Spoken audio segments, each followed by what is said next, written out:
DNC के बाद यानी कि बच्चेदानी की सफाई के बाद हमें वॉमिटिंग आ रही है। प्रेगनेंसी टेस्ट तो हमारा नेगेटिव है, लेकिन हमें वॉमिटिंग आ रही है या फिर जी में चल रहा है, ऐसा मन हो रहा है कि अब वॉमिटिंग आ जाएगी, यानी कि नोजिया हमें हो रहा है।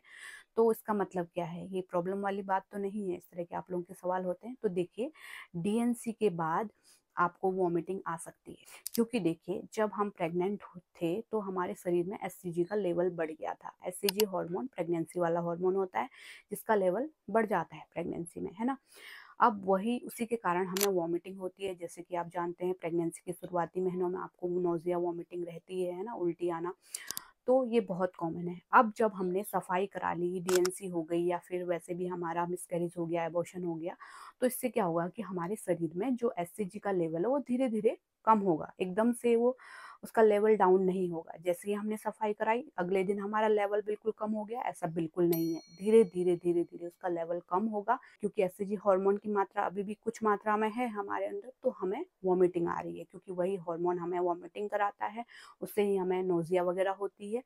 तो उसका लेवल धीरे धीरे डाउन होगा, पूरी तरीके से डाउन हो जाएगा, खत्म हो जाएगा, तो आपको वॉमिटिंग नहीं आएगी। लेकिन इसके साथ साथ पेट में दर्द हो रहा है, या फिर आपको हैवी ब्लीडिंग चल रही है ना, और फीवर है, तो ये इंडिकेट करता है कि आपका जो डीएनसी है वो अच्छे से नहीं हुआ है।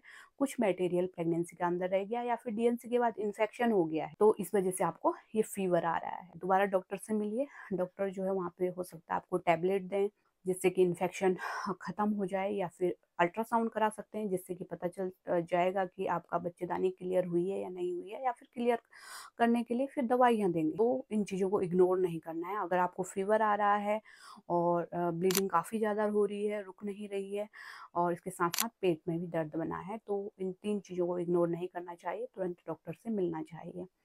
इस तरह की वीडियो देखते रहने के लिए फॉलो कीजिए। Thanks for watching.